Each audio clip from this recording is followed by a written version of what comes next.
En fait, je suis atteint de la maladie de Gaucher type 1 et ça a été diagnostiqué en 1992. Tu m'as déjà fait? Jusqu'à l'âge de 34 ans, je ne savais absolument pas que j'étais malade. Ça a démarré en 1989 avec des problèmes énormes de fatigue, des problèmes osseux, des douleurs et puis douleurs abdominales, beaucoup de problèmes de saignement, surtout au niveau des gencives. Donc c'est comme ça qu'on a commencé à évoluer dans le milieu médical pour savoir ce qui est arrivé, quoi. Au bout de 3 ans d'errance médicale, vous ne savez plus où aller, personne ne sait vous dire ce que vous avez. Pendant 3 ans, on imagine tout. Est-ce que c'est un cancer? Est-ce que c'est une maladie mortelle? Où je vais aller? Comment je vais finir? Il n'y a aucune réponse à ça à l'époque. Et puis, d'un seul coup, on vous annonce ce nom de maladie.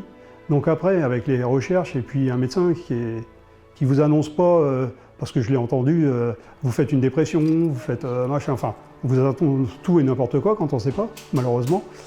Et là, on sait, et vous avez un médecin qui dit, je vais étudier tout ça, et je vais m'occuper de vous. Donc, première fois au bout de 3 ans, c'est énorme.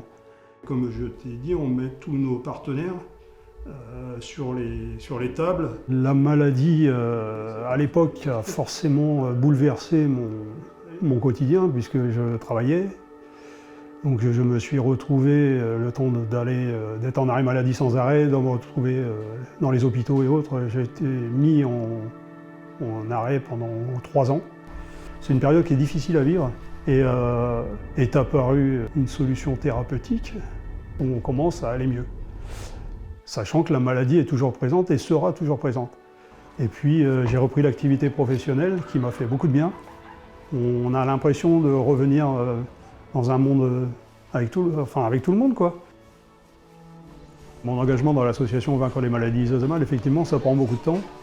Donc il faut savoir pour les gens qui sont un peu perdus dans leur coin, comme nous on l'a été ou comme certains le sont, qu'il existe plusieurs solutions thérapeutiques.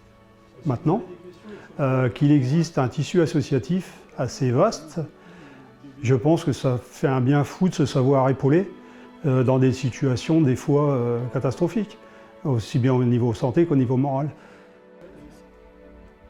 Moi, je puise une force aussi par rapport aux gens que je rencontre. Les interventions, par exemple, dans les lycées ou les collèges, les questions souvent qui nous sont posées sont sur la qualité de vie par rapport à la maladie, et le terme génétique fait toujours un peu peur.